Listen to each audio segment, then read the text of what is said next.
সেনাবাহিনীর 14 কর্মকর্তা হেফাজতের পর সেনানিবাসের এক ভবনকে কারাগার ঘোষণা।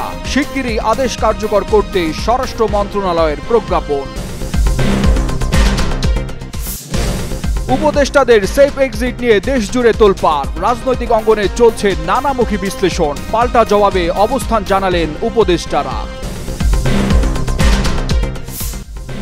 নির্বাচনী জোট গঠনে রাজনৈতিক দলগুলোর দৌড়ঝাঁপ। বিএনপি এনসিপিতে চলছে দর কষাকষি। সমঝোতার দুয়ার খোলা রাখার কথা বলছেন নেতারা। শাপলা না পেলে ধানের শীষও বাতিল চায় এনসিপি। বিএনপিতে বিরক্তির ছাপ। ধানের শীষকে ঠেকিয়ে রাখা যায় না মন্তব্য ফখরুলের। নির্বাচনের আগে আওয়ামী লীগের প্রস্তাব নিয়ে গুঞ্জন। জামাতের সাথে কার্যক্রম নিষিদ্ধ দলের সম্পর্ক নিয়ে গোলাম মাওলা রনির বিস্ফোরক মন্তব্য। হঠাৎ মধ্যরাতে উত্তপ্ত নীলক্ষেত নিউ মার্কেট এলাকা। ঢাবি ও ঢাকা কলেজে শিক্ষার্থীদের মধ্যে ধাওয়া পাল্টা ধাওয়া। ফুটপাতে দোকান বসানোকে কেন্দ্র করে উত্তেজনা, বলছে পুলিশ।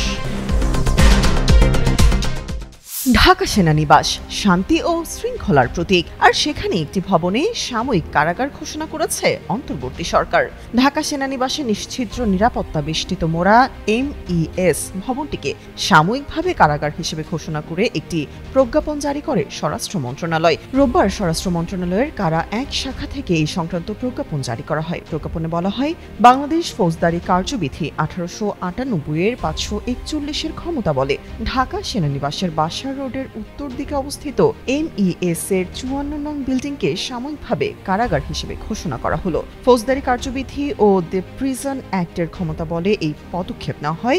যথাযথ কর্তৃপক্ষের অনুমোদনক্রমে জারি করা এই আদেশ দ্রুত কার্যকর করা হবে বলেও প্রজ্ঞাপনটিতে জানানো হয়।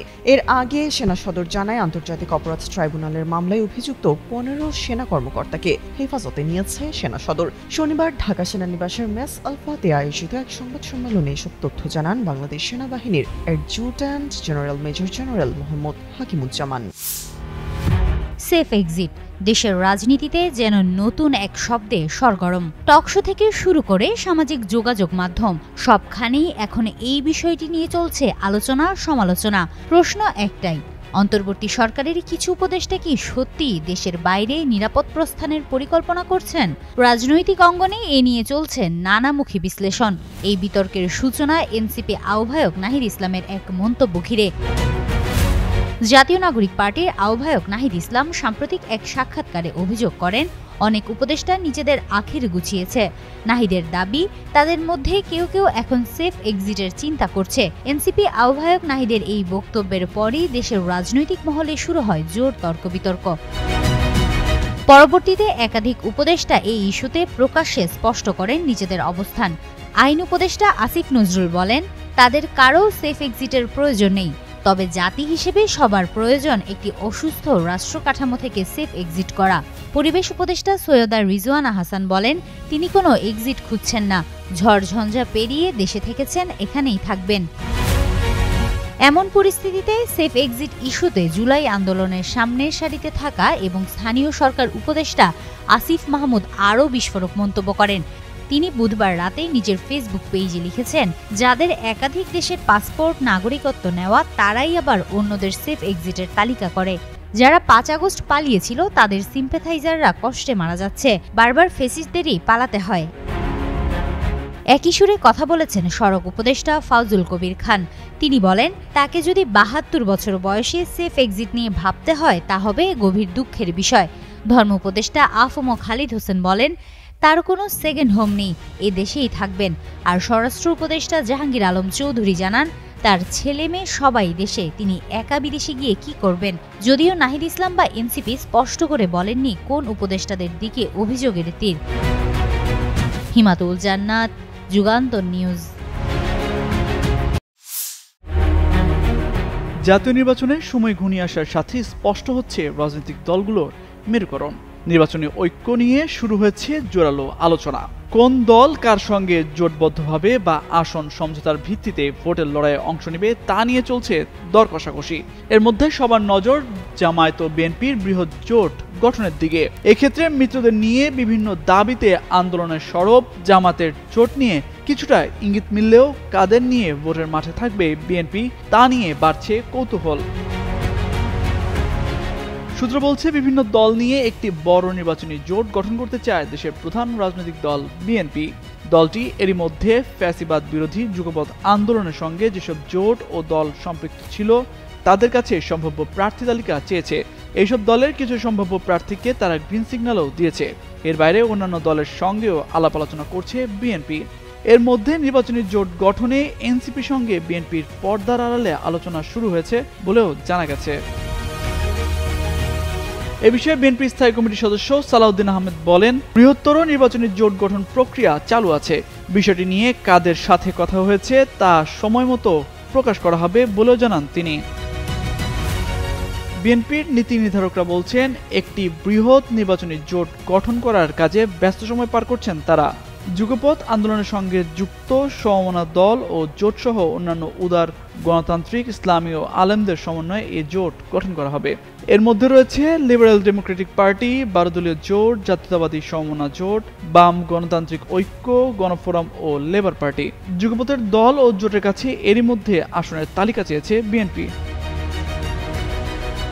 এ বিষয়ে 12 দলীয় জোটের প্রধান মোস্তফা জামাল হায়দার গণমাধ্যমকে বলেন, বিএনপির সঙ্গে যুগপৎ আন্দোলনে ছিলেন, আগামী নির্বাচনেও একসঙ্গে অংশগ্রহণ করবেন তারা। এর মধ্যে বিএনপির আহ্বানে 30 থেকে 35টি আসনের একটি তালিকাও দেওয়া হয়েছে দলের পক্ষ থেকে। এলডিপির মহাসচিব ডক্টর রেদওয়ান আহমেদ বলেন, 2012 সাল থেকে তার দল বিএনপির সঙ্গে আছে। আগামী জাতীয় সংসদ নির্বাচনকে নিয়ে যে মেরুকরণ হচ্ছে তাতেও বিএনপির সঙ্গে থাকবে তার দল। বাংলাদেশ জাতীয় পার্টির চেয়ারম্যান ব্যারিস্টার আন্দালিব রহমান পার্থ বলেন, তার দল বিএনপির জোটের সঙ্গে আছে। পার্থ ঢাকার একটি আসন থেকে নির্বাচন করার কথাও জানিয়েছেন। সোমবার এমন সব তথ্য দিয়ে একটি প্রতিবেদন প্রকাশ করে দৈনিক আমার দেশ পত্রিকা। তামজিদ মির্জা। নির্বাচনী প্রস্তুতিতে যখন ব্যস্ত সব রাজনৈতিক দল, তখন নিবন্ধন প্রতীক ইস্যুতেই চলছে জাতীয় নাগরিক পার্টির দৌড়ঝাঁপ। এখনও শাপলা ইস্যুতে বিপরীতমুখী অবস্থানে রয়েছে এনসিপি ও নির্বাচন কমিশন। তবে যে কোনো মূল্যেই শাপলা প্রতীক পেতে মরিয়া দলের শীর্ষ নেতারা। এমনকি শাপলা না পেলে ধানের শীষ ও সোনালী আঁশ প্রতীক বাদ দেওয়ার জোর দাবি জানিয়েছে দলটি। আর এতেই যেন নতুন মোড় নিয়েছে দেশের রাজনীতি। গেল বৃহস্পতিবার নির্বাচন ভবনে প্রধান নির্বাচন কমিশনার এএমএম নাসির উদ্দিনের সঙ্গে সাক্ষাৎ করে এনসিপির প্রতিনিধি দল। বৈঠক শেষে দলের মুখ্য সমন্বয়ক নাসির উদ্দিন পাটোয়ারি জানান, নির্বাচন কমিশনের সামনে দুটো পথ খোলা আছে। শাপলা প্রতীক দিতে হবে, অন্যথায় প্রতীকের তালিকা থেকে ধানের শীষ, তারা, সোনালী আঁশ বাদ দিতে হবে। শাপলা পেতে আইনি ও রাজনৈতিক বাধা কোথাও দেখছেন না তারা। তবুও ইসির নীরবতা নিয়ে প্রশ্ন তোলেন এনসিপির এই নেতা। এরপরই বিষয়টি নিয়ে কথা বলেন বিএনপির মহাসচিব মির্জা ফখরুল ইসলাম আলমগীর। গেল 10 অক্টোবর বিএনপির নির্বাচনী প্রতীক নিয়ে কেন অযথা টানাটানি করা হচ্ছে। বিএনপির পক্ষ থেকে কারো মার্কা দেয়া নিয়ে মন্তব্য করা হয়নি। কাকে কোন মার্কা দেয়া হবে সেই সিদ্ধান্ত নেবে ইসি। টানাটানি করলেও ধানের শীষকে ঠেকিয়ে রাখা যায় না বলেও মন্তব্য করেন দলের মহাসচিব। শনিবার বিষয়টি নিয়ে দলের সিনিয়র যুগ্ম মহাসচিব রুহুল কবির রিজভী বলেন, শাপলা না দিলে ধানের শীষ প্রতীক দেওয়া যাবে না। এ ধরনের দাবি অযাচিত। ধানের শীষ 47 বছর যাবৎ বিএনপির নির্বাচনী প্রতীক। এসব দাবি করে একদিকে সময় নষ্ট, অন্যদিকে ঐক্যের স্পিরিট নষ্ট করা হচ্ছে। এ ঘটনা চলমান থাকলে পরাজিত শক্তিরা সুযোগ পাবে। একদিন রাতে আরটিভির এক টক শোতে বিষয়টি নিয়ে কথা বলেন বিএনপির জাতীয় নির্বাহী কমিটির সদস্য শেখ রবিউল আলম। তার মতে, এনসিপির এমন মন্তব্য ভিত্তিহীন, কারণ দলটি ইসির নির্ধারিত প্রতীক না নিয়ে তালিকার বাইরে থেকে প্রতীক নিতে চাইছে। এছাড়া এনসিপির নেতাদের এমন বক্তব্যকে শিশুসুলভ বলে মন্তব্য করেন শেখ রবিউল আলম। তামজিদ মির্জা, যুগান্তর নিউজ।